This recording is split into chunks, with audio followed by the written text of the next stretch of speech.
What does doing one's duty mean? Have you wondered? What does duty mean in the first place? What is my duty? What is your duty? And what is anyone's duty in this world? In the last few verses, Krishna was advising Arjuna about the permanent nature of atman and also the impermanency of the physical body. He was trying to explain about how atman is eternally present in every human body, and this body is born again. This atman, it takes a new body again and again, just like how we change new clothes once the old ones are worn out. Krishna also spoke about how this atman is indestructible. It neither has birth nor it dies. None of the natural elements like wind, water, fire, or any other weapons can ever do anything to this atman. After speaking at length about the nature of atma and the nature of body, Krishna just glanced at Arjuna to look out for some body language that will inform him if Arjuna is still following his teachings, Krishna's teachings. Based on the inputs, now Krishna started shifting gears, going on to a little bit lower gear. He thought that that might make him understand better. He told a few verses wherein he said, Arjuna, it's fine if you are not able to still appreciate the difference between atman and the body. They seem to be a little vague and at a very high level. You may or may not be able to appreciate it. Let me say a few verses that you might be able to relate with. Even if you look at from the perspective of dharma, one's righteousness. As a warrior, I do not see any other dharma to you other than fighting this war. And so you must engage yourself in this battle and do your fight. That is the right thing that you should do. And he went on to say, if you do such an act, then you will not incur any sin. However, if you back out, neglecting your duty, then you might potentially incur sin. That is what Krishna's arguments were so far. And so, last time when we signed off, we said that doing one's duty is the most important thing that anyone must do, anyone must be worried about. Oftentimes we used to ask ourselves, if someone talks about do your duty, most of us will ask, what do you mean by doing my duty? What does it mean?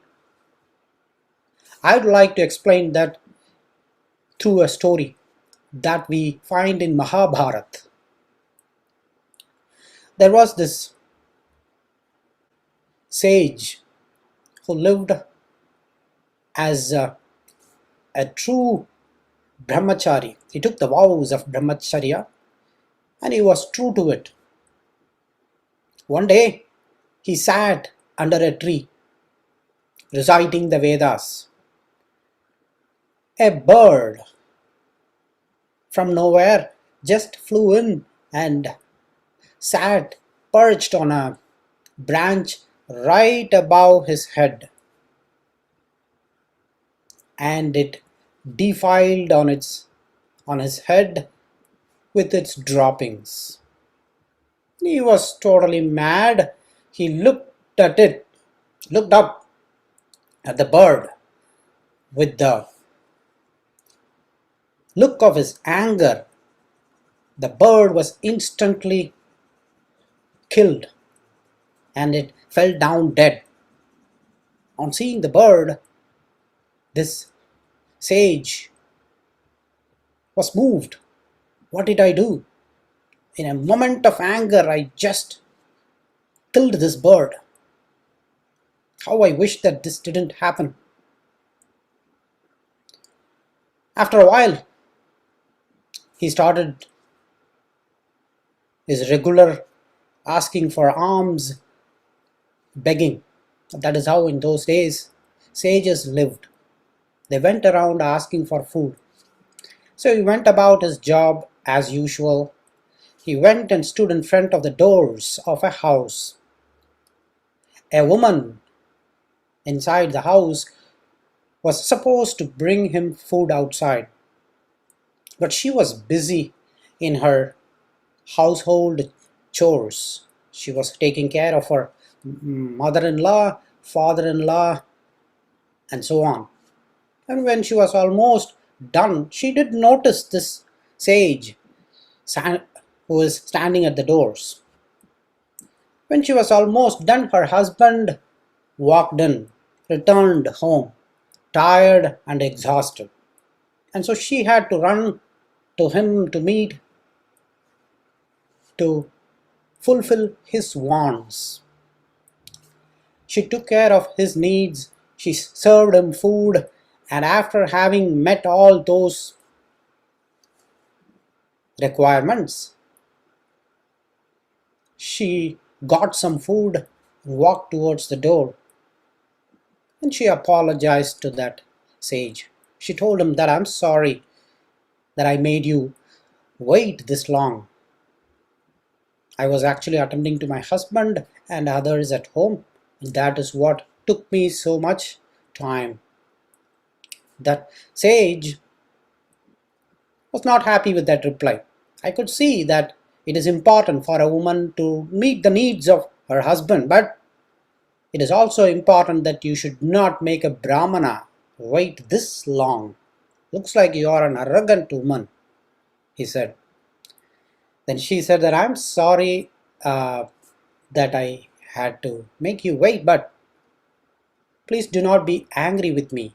I was just doing my duty, making sure that the needs of my husband is met and the needs of others in my home are met. And so no anger can do anything to me who is so devoted to her duties. And by the way, please remember that I'm not that bird where you can just burn with your evil thought in your mind. That man was totally shocked. He didn't expect that. He wondered.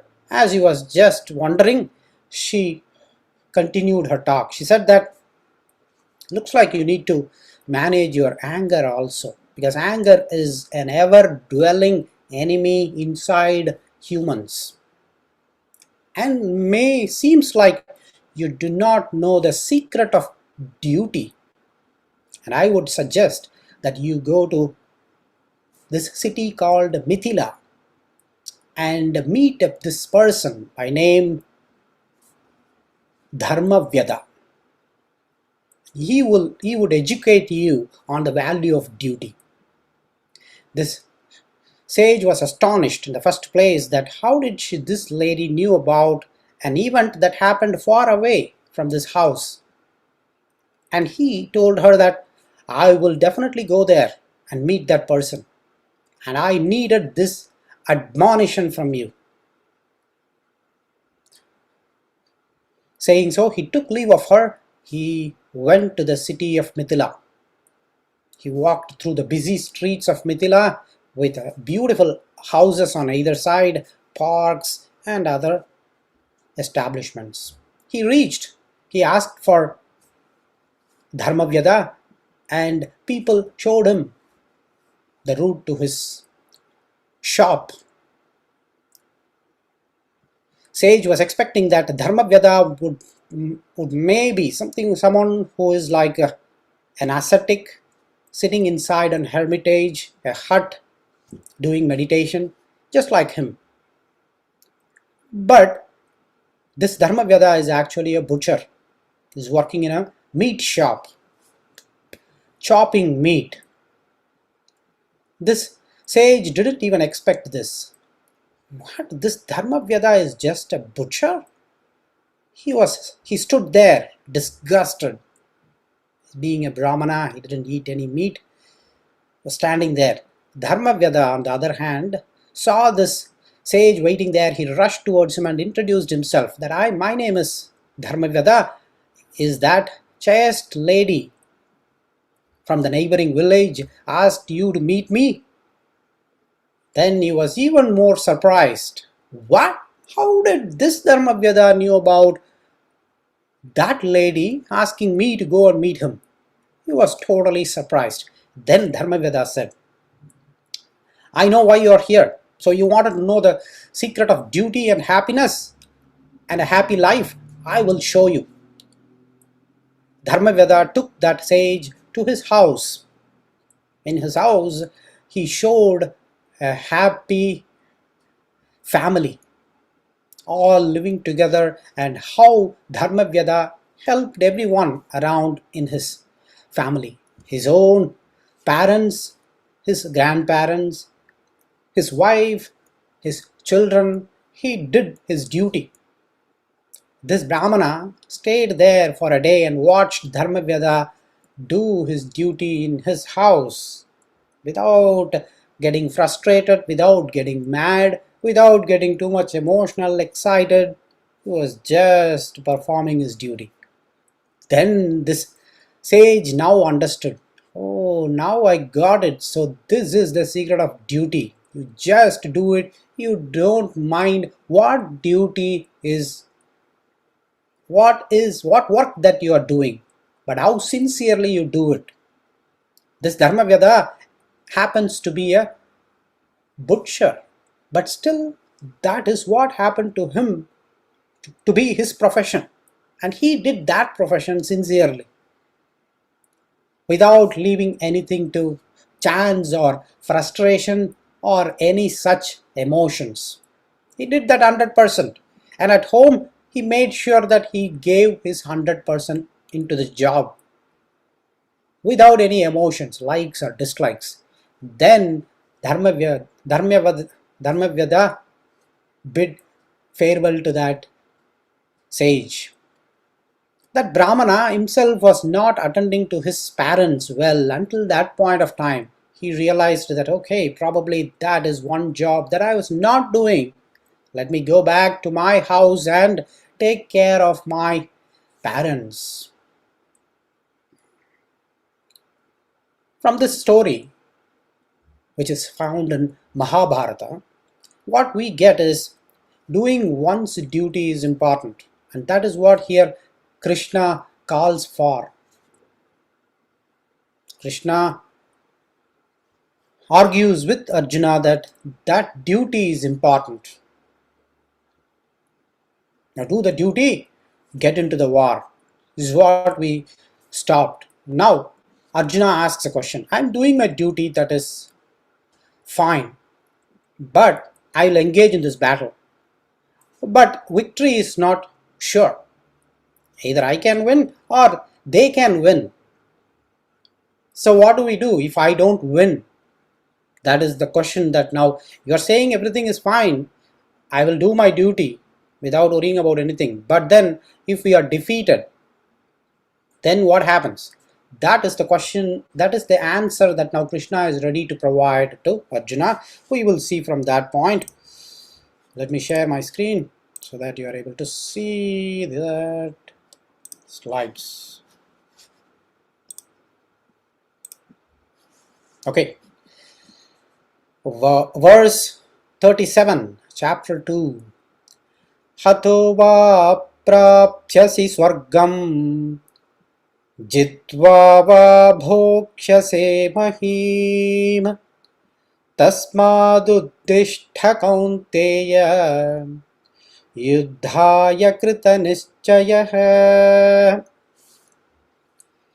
Now Krishna answers Arjuna's question about what happens if I don't win. He says that whether you win or not, if you win, then you can enjoy all this worldly, earthly pleasures. You become the king. Once Duryodhana is not there and the enemy forces are dead, then you become the king of this earth. You rule this earth and enjoy. If you don't win, instead, if you get hurt and if you die in this battle, then the doors of heaven is already wide open to you, because you have fought like a warrior. You did your duty, you participated, you died. You deserve heaven for that. And so, rise up, Arjuna. Uddishta. Tasmad uddishta kaunteya. Rise, wake up, rise up from your seat. Kaunteya is Arjuna, because he is Kunti Putra. His mother's name is Kunti, and so he is called Kaunteya. Yuddhaya krita nischayah. Yuddhaya, in this battle, do this battle for sure, with the determination. Nischayah. Krita nischayah. Krita is do, nischayah, with determination, steadfastness. Right? Hatova. Hatova prapsyasi swargam jitva va. This va, right? That is like, you should read it like either or. Either hato is you are slain, you are killed in this battle. Then prapsyasi, you will attain swargam, heaven. Jitva is you are victorious, you win this battle. Bhokshase mahim, bhokshase, you enjoy this earth, pleasures of this earth. Mahim is on this earth, whatever that you get on this earth. So there is no need. It's a win-win either ways. That is why I'm asking you, Arjuna, go, you must get on to this battle, to the fight. And now Arjuna had a next question. Right? Even if I am engaged in this battle, I win or lose, but still, Krishna, happiness will be mine if I win, and all those relatives of the enemies will not be happy if they lose. I am not making them happy, even though I am happy. On the other hand, if I win, they will be unhappy. If they win, I will be unhappy. And so this happiness and unhappiness is just winning and losing, happiness and unhappiness. This is bothering me. What is your explanation for that? I'm not sure whether I'll win or lose in any case. But even if I win, happiness becomes mine or theirs. Unhappiness becomes mine or theirs. So now Krishna gives another verse with his answer. How do you handle happiness and unhappiness? So he says, Sukha dukhe samhe kritva labha labhau jaya jayau tato yuddhaya yujyasva naivam papamavapsyasi.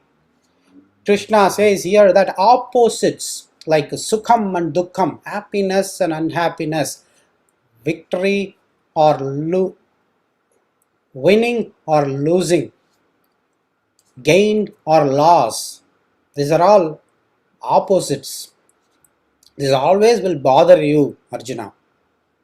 You cannot escape this. It is going to be there, but go beyond that and Treat them as equals. Sukha dukhe, happiness and unhappiness. Same kritva, just balance them as equal.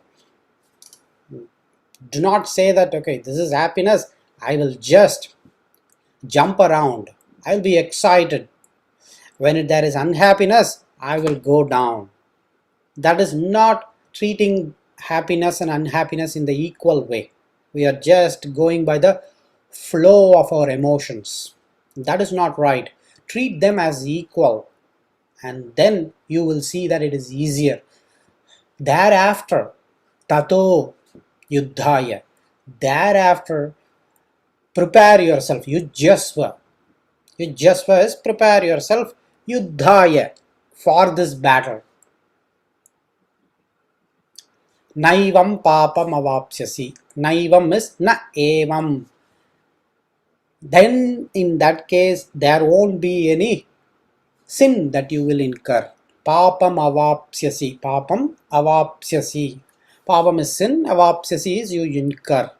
So in that case, if you treat sin, if you treat happiness and unhappiness on an equal footing, then you don't incur any sins. That is now the argument that Krishna puts forward to Arjuna. Then Arjuna asks a question. Yes, I am seeing this duality. That is, this opposites are nothing but duality. We all are bothered by that, right? Every now and then. If you look at it in our lives, we will just go up, feel like going up. Right? When things are going good, well, everything is happy, we will feel top of the world. Then all of a sudden, if something happens, we will feel like steam went off. Right? Then we will feel like we are drowning. And after some time, if something better happens, improves, we start feeling going up, up and up. That is because of the opposites or the duality that exists in our mind between good and bad, right and wrong, high and low, happiness and unhappiness. That creates an illusion in our mind to be going up and down. Now, that is inevitable.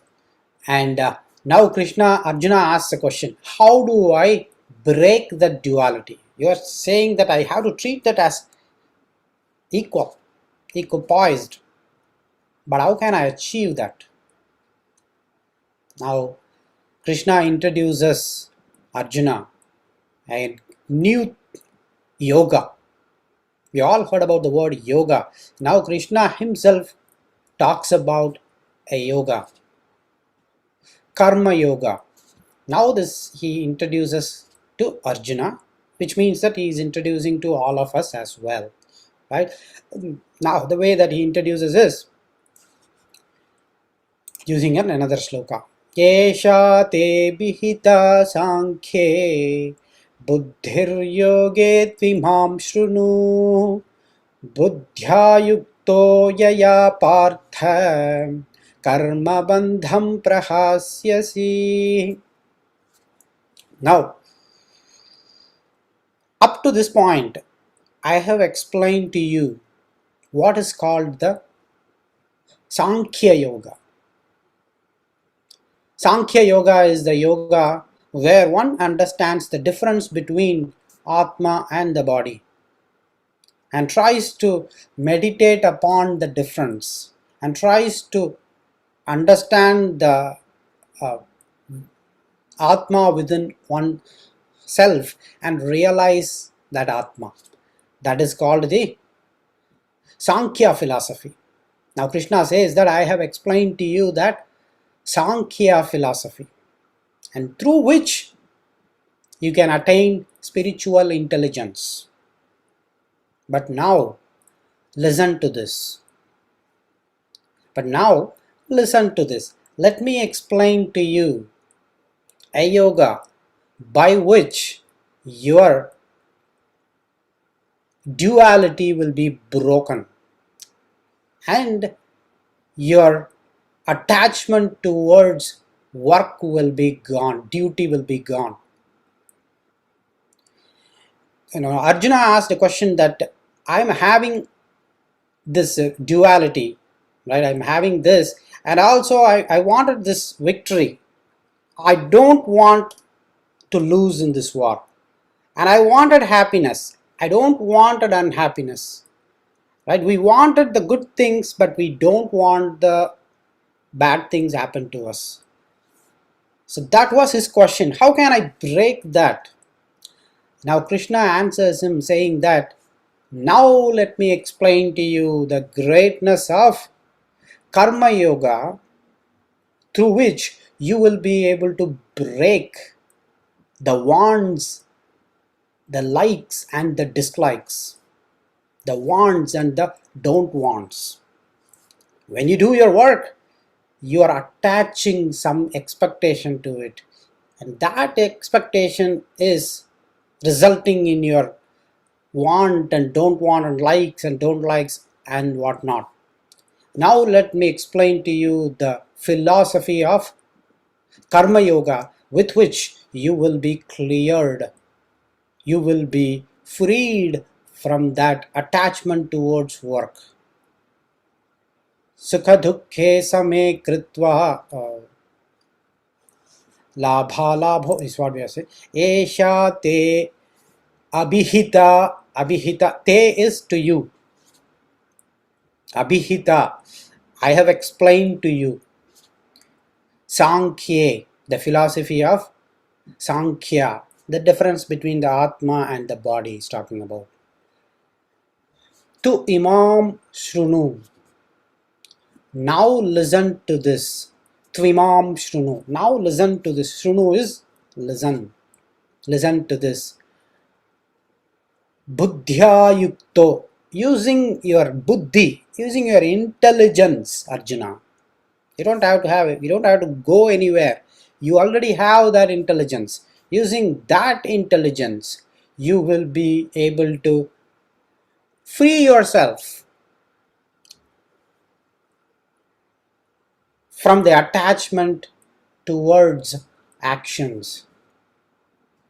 Karma bandham. If you see, there is a word, right? Karma is action. Bandham is attachment. Attachment towards action is called karma bandham. Prahasyasi. You will be freed from. You will be freed from that attachment towards the work.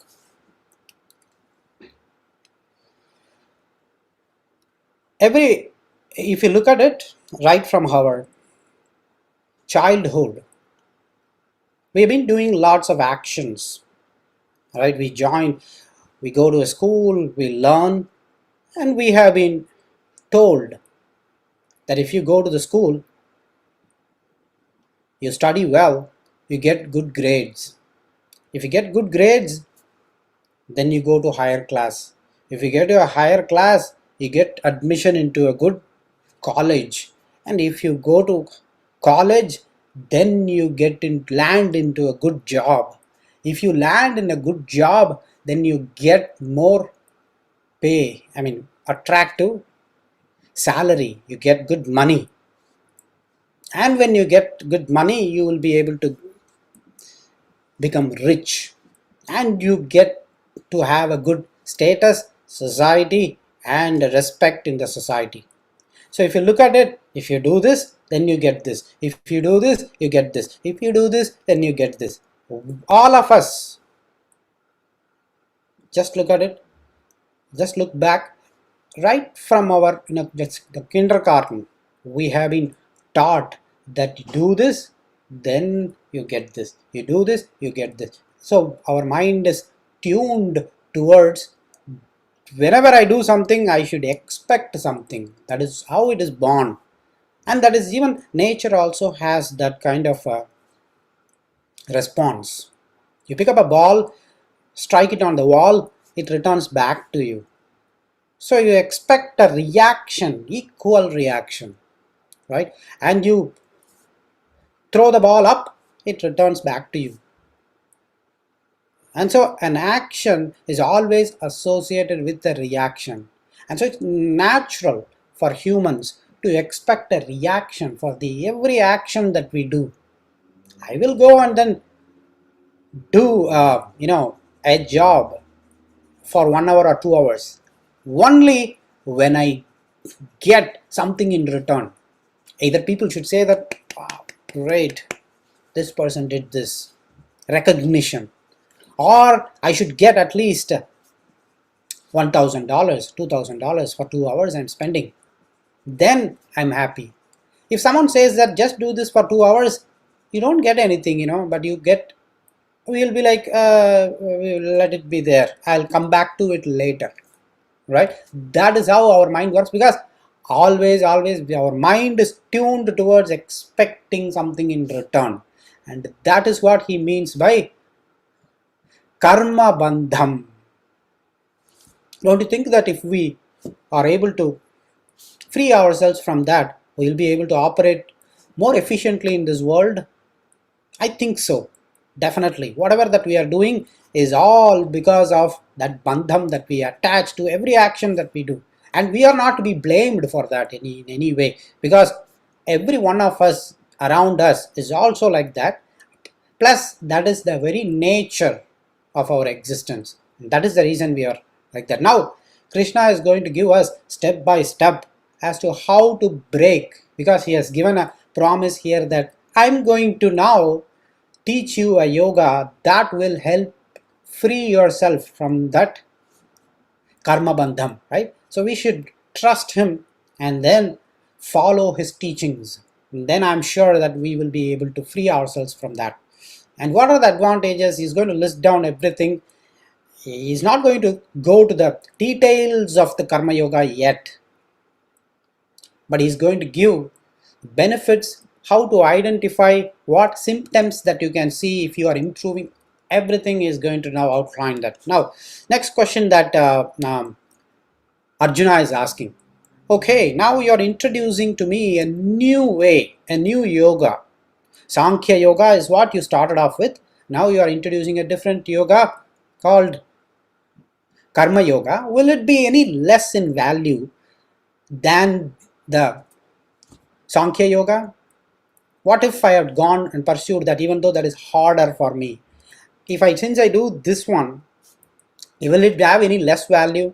Or what if I halfway through I stop this and I don't understand this also? All the questions are happening. He didn't ask explicitly, but Krishna understood that and he starts answering that question.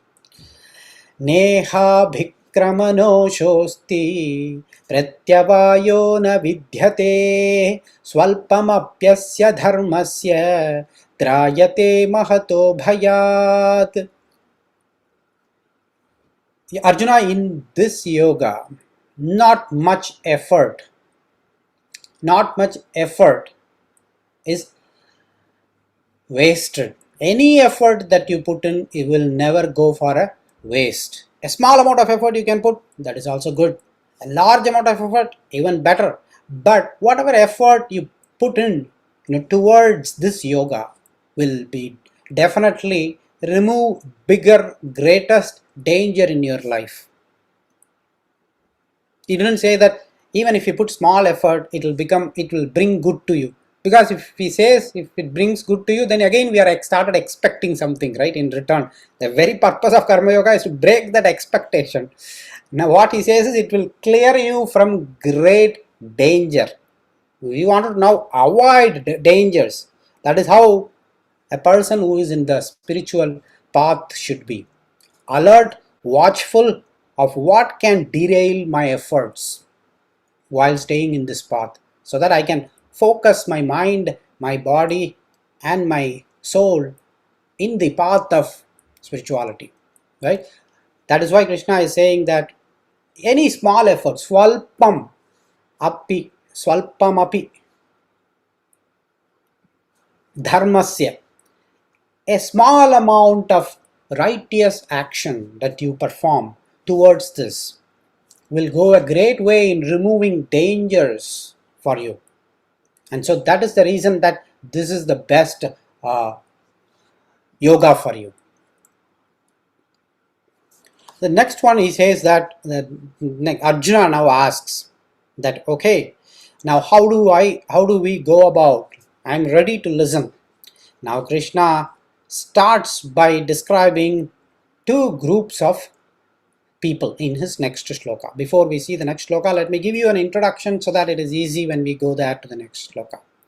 He talks about two group of people. One group of people are highly focused. They have only one thing in their mind, Arjuna. They don't have multiple things. They have only one thing in their mind, which is to make themselves better and improve and go towards spiritual path, spiritual intelligence. So just like emotional intelligence, artificial intelligence, we have something called spiritual intelligence, which is the ability to understand these spiritual aspects. Not many people will be able to appreciate. Now I'm glad that you are listening to this and you are able to understand it and appreciate it, which in itself you should give yourself a pat on your back. So that intelligence is very rare to appreciate, at least, right? In people who are in that path, spiritually intelligent people will have only one thing in their mind, eka buddhi. They won't have multiple things. But there are other group of people whose destinations are many branches and branches. They wanted to go and enjoy the worldly things and pursue many objectives. If I do this house, if I get this house, then that mountain house, then this car, then that car. This year I'll go for a vacation world tour on this cruise. Next year Disney cruise. With many ways of enjoyment. And then how about going and staying for 1 month in Vegas just to try all the slot machines, right? People have such kinds of branches and branches of enjoyment and entertainment. So he talks about two groups of people. Now he says that this group of people who have one mind, single-mindedness, he calls them as single-mindedness. And to them, their mind never wavers. And for them, single-mindedness, they will never be able to achieve stability in their life. That is the next shloka that we are going to look at. Now, starting from this shloka onwards, try to appreciate every shloka and then get the value. Very useful in our life. And if you don't understand, I don't blame you. I don't. Of course, it might be the way that I'm explaining that is not reaching you. So please feel free to reach out to me, ask for questions, and I will be happy to explain to you either by email or in the text. Okay, but it is very important that we are so far up to this second chapter. We should understand starting from now on, because life lessons really start from here. Okay. व्यवसायात्मिका बुद्धिः एकेह कुरु नन्दन बहुशाखा ह्यनन्ताश्च बुद्धयो व्यवसायिनाम्. So vyavasayatmika buddhihi, determined. A person is well determined. To him, it will not waver. It will be only one. Ekeha Kuru Nandana. Kuru Nandana here is addressing Arjuna as Kuru Nandana. Ekeha Kuru Nandana, single objective. Whereas Bahushakha, Bahu, many, Shakha, branches. Hyanantas, Bahushakha, Hi, Anantascha. Ananta is without end, never ending. You can have many, like Vegas, as I said, Vegas cruise, this, that you can list down. But there should be some end to it. No, Krishna says that there is no end. After exhausting all, they will identify new list of entertainment or pleasures to make themselves happy. So the buddhayo vyavasayinam, buddhi avyavasayinam. There are two people, he says. One is vyavasayatmika buddhi And the last one is avyavasayinam. Since you put a before, that is people who don't have steady, firm, established mind. Their mind will be totally going in all directions. Now, Arjuna asked, what do you mean by many directions? How are they going? What are they doing about it? Then Krishna brings up another sloka to explain the second set of people, how they are going and what they are doing. And he says that Yamimam pushpitam vacham pravadan प्रवदन्त्यविपश्चितः वेदवादरताः Partha नान्यदस्तीति वादिनः कामात्मानः स्वर्गपरां जन्मकर्मफलप्रदां क्रियाविशेषबहुलां भोगैश्वर्यगतिं प्रति. So he says that people with limited knowledge, they will interpret the Vedas and they will choose those actions that have been described in the Vedas for their pleasures, sensory pleasures. And then they will argue that those pleasures, those actions are the one and only ones Vedas are ever written for. And they will do that special kriyas, special pujas, special rituals. And they will say even that we are doing as per Vedas. But they will go behind enjoyments of life. For example, even in the Vedas we have many shloka, part of the Veda is dedicated for pleasures, how to attain. For example, you wanted wealth, there are some sections that will tell about how to attain wealth. And there are sections that talk about how to become victorious, powerful, how to even eliminate an enemy, to kill an enemy. There are sections in Veda, right? So, but people will misinterpret that. The reason, Krishna now says, the reason that those sections are included in the Vedas is that we wanted people to first enter into the Vedas and then take them step by step. The next step talks about the Karma Yoga. Next step talks about Jnana Yoga. Next step will talk about Mukti, Bhakti and Mukti.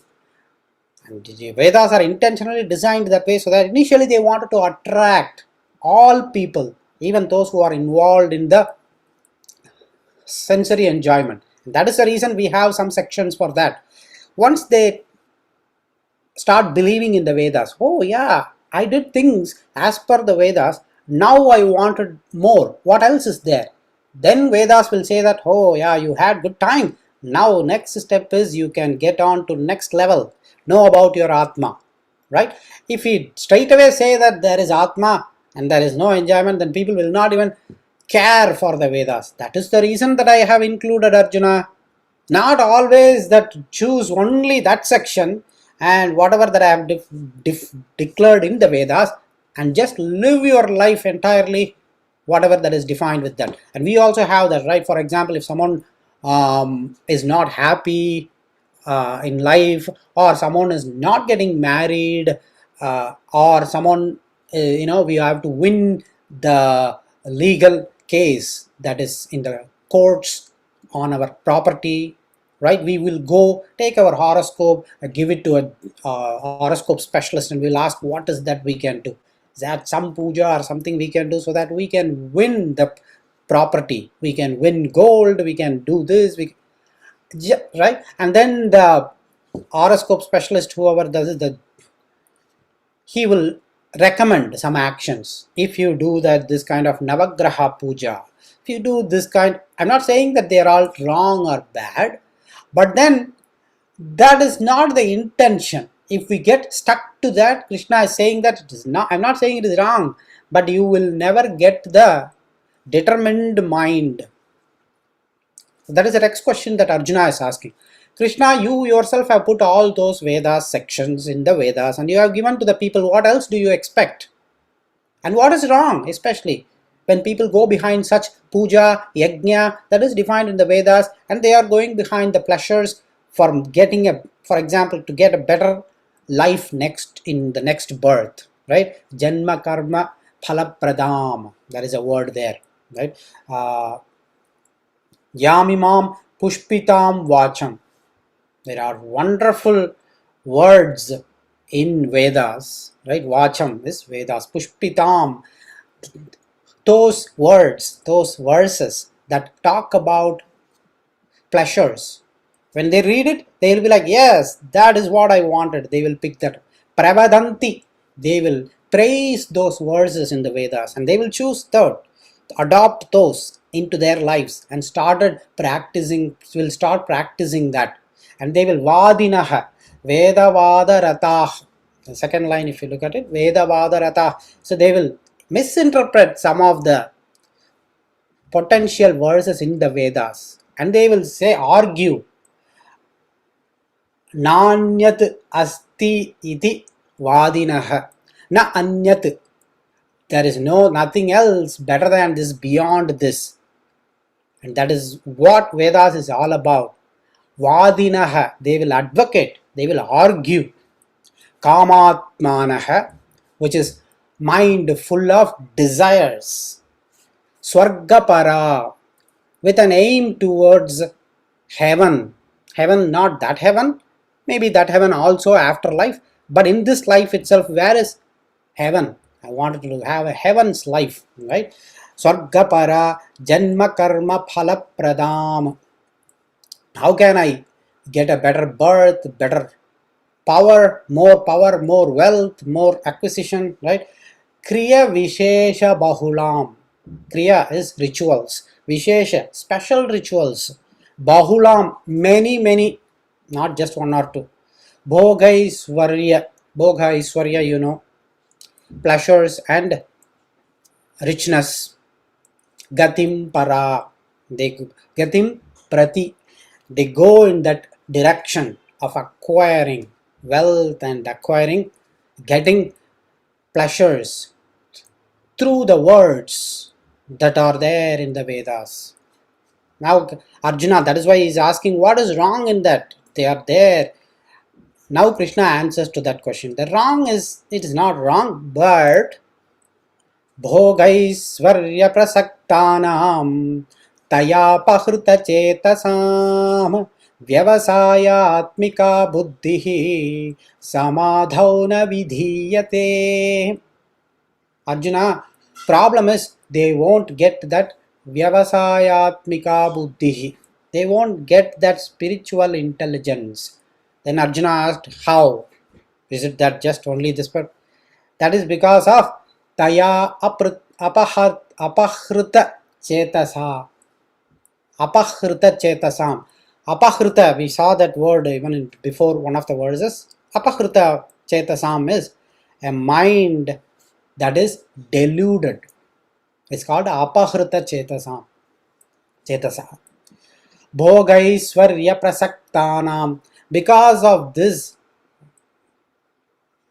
their mind being clasped, held by this pleasures of physical pleasures or enjoyments or material happiness, their mind is totally deluded. It has a lot of illusion that what is right and what is not, and they go behind unlimited enjoyments. And so to them, a determined mind will never happen. They won't be steadfast. They will never acquire that. Na vidhiyate. They will never attain. Clearly he says that they will never attain this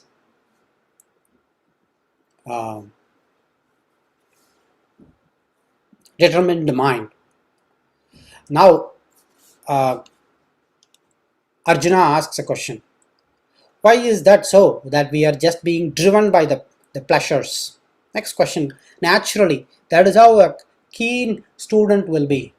A keen student will listen to an answer and then he will ask the question from that answer. Next question will be related. 700 slokas of Bhagavad Gita, every sloka is related to the previous sloka. Right? If you ask the question, you get the answer in the next verse, next one or two verses. Right? And then and so on. Everything is related. It cannot be a random set of slokas put together and then bunch given to us. No. Normal people like you and I write a poem or a prose. We take care of such logical organization. How come Krishna, right, the guru of the gurus, will not take care of it? Now he says that, next question he says, the reason that people run behind multiple pleasures is Krishna, is Arjuna. Traigunya Vishaya Veda Nistraigunya Bhavarjuna Nirdvandvo Nitya Sattvastho Niryogakshema Atmavan. Traigunya Vishaya Vedaha. So what he says is, Vedas talk about three gunas. All shlokas are pertaining to three gunas. And I want you to be, Arjuna, transcend beyond that three gunas and stay non-dual, nirdvandvo. Dvandam is two, nirdvandvo is non-dual. Be non-dualistic between good and bad, high and low, happy and unhappy. Go beyond that. Nitya Sattvastvo. Sattva guna, Rajo guna, Tamo guna. Three gunas are there in the material nature on earth. That is the whole earth. If you look at it, the five elements that it is made out of: fire, earth, wind, water, right? These five elements and space have these three gunas. Fire, you can say that it is Rajoguna. Rajoguna is nothing but aggression. Wherever that you see action, aggression, excitement, these are all Rajoguna. Tamoguna on the other hand is inertness, laziness, static, hard, immobile, immovable. Tamoguna. Sattva guna on the other hand is pure intelligence. We call that Sriman Narayana has only pure Sattva guna. But all of us humans, because of this body that we are made up of, we have the composition of all the gunas, Raja, Tamo and Sattva. Based on the percentage of the composition, we differ. Few people will be really active, agile, and they want to do actions. They wanted to keep some stuff here, do the cleanup of the garage, move stuff there, just, do all actions morning to evening until the time they go to bed. Even after going to bed, they won't be able to sleep. That is pure Rajogun. Tamogun, on the other hand, we all know, which is laziness, ignorance, delusional. I don't understand many things. What is happening? That is the Tamoguna dominating. Sattva-guna, on the other hand, is pure intelligence. When we feel like we wanted to help others, forgive others, give everything that I have. I wanted others to be happy. Melting heart. Immediately reaching out to others and doing whatever that we can. Sattva-guna. And we are able to solve problems immediately. They are all part of Sattva-guna. Now, during the day, this three gunas will differ. The composition of these three gunas will differ based on the food that we eat, based on the actions that we do, and based on the thoughts that we entertain in our mind. They will fluctuate. Now, Vedas have verses that are associated with all these gunas. tamo, rajas and sattva. And now Krishna is saying that Arjuna, the material, the subject that is being spoken about in the Vedas span across these three gunas. I want you to transcend beyond that. Go beyond but don't lose that pure intelligence that is needed. That is why he says in the second line, Nitya Sattvasto. Nitya is always Sattva Guna, Sattvasto. Niryogakshema Atmavan. Yogakshema, we know that acquisition, yoga is acquisition, wealth, right? Kshema is preserve whatever that you have acquired. First is earning and then preserving. So Niryogakshema, which means that do not worry about acquiring and preserving. Don't say that, okay, I am going to acquire, and you'll have to worry about how to preserve this. Then right there, your intelligence is gone. Now you go behind earning more to preserve this. Right? That's why Yogakshema is also stay Niryogakshemaha. Atmavan. So these are all nouns that Krishna is addressing Arjuna with. Be nirgunyaha, nistaigunyaha. You stay as a person without being impacted by the gunas, and also stay an atmavan. Stay well established in your atman. That is when you can actually be able to transcend the duality. Right now, the question originally was, how do I break the duality? If you remember, some time ago, he asked, how do I break the duality in 4 or 5 verses before? The answer is this: by staying away from the effects of 3 gunas. And these 3 gunas always bother us, whether you are aware of it or not. During the day, we feel good, we don't feel good. We feel agitated, we don't feel. At times, we are angry at someone, and later on, we'll feel like, why did I get mad at him? Right? Rajogun, Tamogun and Sattvagun are always active. One or the other is dominant at a time. And based on the actions, thoughts that we entertain, they even multiply. And if you don't take action on it, Krishna says that is going to be pushing you down and down and down. And the 3 gunas are not necessarily with respect to mind. They are also has to do with the wellness of your body, as physical body as well. So people with a lot of agitation and all those things, if you observe it, their blood pressure will also be high. Right? That agitation is more. Fire in the body is more, because blood is boiling. Right? And naturally that fire is associated with Rajogun. That is why meditation really helps to a greater extent. But the effects, the process of meditation also matters in bringing down that impact. Right? So it is not just physical but mental aspect also. Then he says that Yavan arthabudabhane sarvatah sampludodake tavan sarveshu vedeshu brahmanasya vijanatah. Now Arjuna asks that I'm okay to do that, but I will miss big time anything. Now Krishna says that you won't miss anything.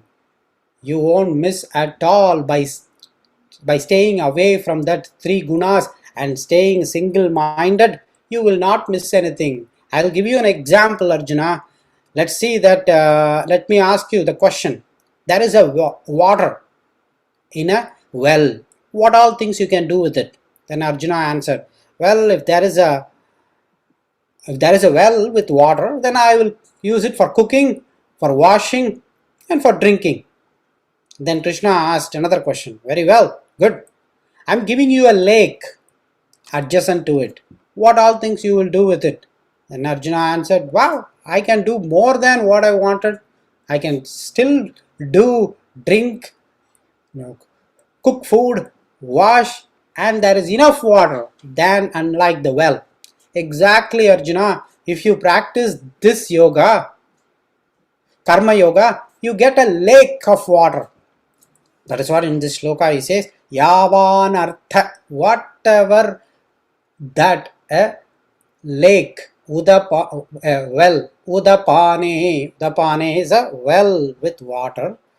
Sarvatah, everything is fulfilled. Samplutodake, fulfilled more than, better than the well is fulfilled by the lake.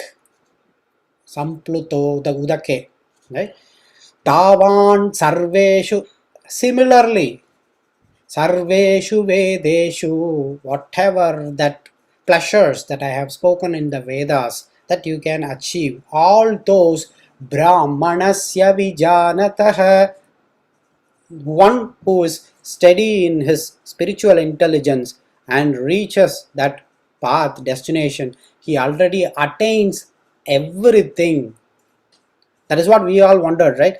Is the spiritual path is like letting things go off, everything, all enjoyments, while my friends are happily enjoying everything, I am just letting it go and then going into the spiritual path. Is this really good for me? That self-doubt will always bring us down, right? Now Krishna clearly answers that question saying that you don't have to worry about it. Now you get everything, Arjuna. Don't even bother about it. Now I have a last shloka. I know that I took a little bit few more minutes. I'm going to take this 2 more minutes because the next shloka is the most important of all the shlokas. You all know about that shloka. Every one of us know about that shloka, and we should learn that one. कर्मण्येवाधिकारस्ते मा फलेषु कदाचन मा कर्मफलहेतुर्भू मा ते संगोस्त्वकर्मणि. We all heard about that shloka, right? This shloka has 4 parts to it. Most of the times we heard about only one part, which is when you are doing your work, do not expect any fruit for that work. Now Krishna is preparing. Until last verse he said that just stay one-minded and do not in our previous verse we saw that whatever that you get, you will get through a lake. And then in this previous sloka he said that do not have, stay steady-minded, do not be influenced by the gunas, right?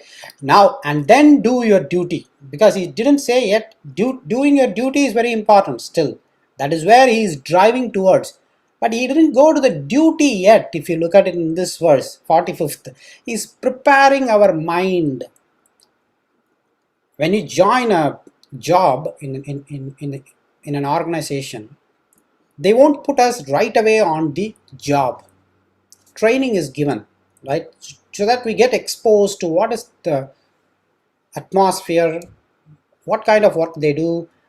We familiarize ourselves with the work, right? The same way Krishna is now before introducing the karma yoga, he's preparing us slowly that you become eligible only when you practice, know about this gunas effect and stay away from this gunas. And then slowly, when you are doing a work, Arjuna, you are supposed to do your work all the time. Starting from the morning, brushing the teeth, all the way up to the time you go to bed, we keep doing work, work and work and work and work and work and work.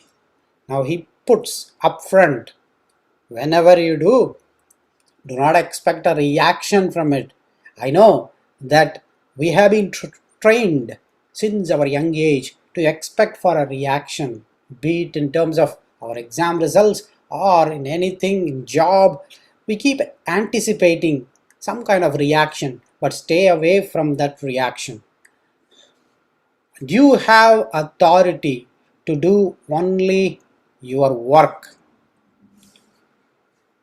Karmani, in the actions, in the prescribed duties. Eva, only in that. And for sure in that, adhikaraste, te is again to you. To you, adhikara, you have the right or authority for doing the actions. Karmanyeva adhikaraste means to you, you have right to do the actions. Ma is no, never. Negation there. Ma is negation. Phaleshu, in the fruits. Kadachana, anytime, not just now. In the past, whatever actions that you did last year, do not expect some results this year. I did it, Krishna might have seen it, he might give something. No. Or right now, whatever that you are doing, not even that, do not expect. Do not anticipate for the work that you do later. That part is saying in the next thing. Ma karma palahe dubhu. Karma phala hetu. Karma phala, we know that the results of an action.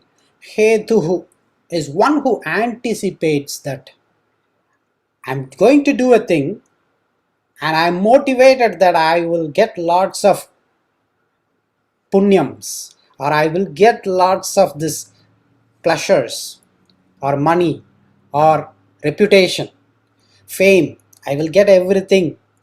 That is the anticipation. We haven't even done any work yet. Right? It is not about work that we have done in the past or work that we are doing. The work that we will do not engage in that with an anticipation that you are going to have this, that. You will have it, but do not keep that in your mind when you are engaging in the work. Te sangos tva. The last word is te sangos tva karmani. Sangha astva karmani. So you don't have rights also not to abstain from it. So that part is also important. Just because it is, you cannot expect any results, just don't say that I will not do that work. You cannot escape from that work as well. You will have to do it. You cannot expect results. You cannot do a work by anticipating results from an action, and you cannot stay away from the work. Those are the 4 parts to this shloka, and this is also even more important when we are young. It's easy to understand. We have listened to this, but we are not able to really appreciate the meaning behind it. How can we do? It's easy to understand if you just remember one example out of it. A 2-year-old, let's say, when you are asking a 2-year-old to eat some food, feed the 2-year-old, right? She will say no, he or she will say no, I don't want to eat food, right? You will say that once you eat, we will go there to the end of that road and I'll show you some lights, let's say, right? I'm just giving an example. The kid will be interested. Oh, okay, let me eat then.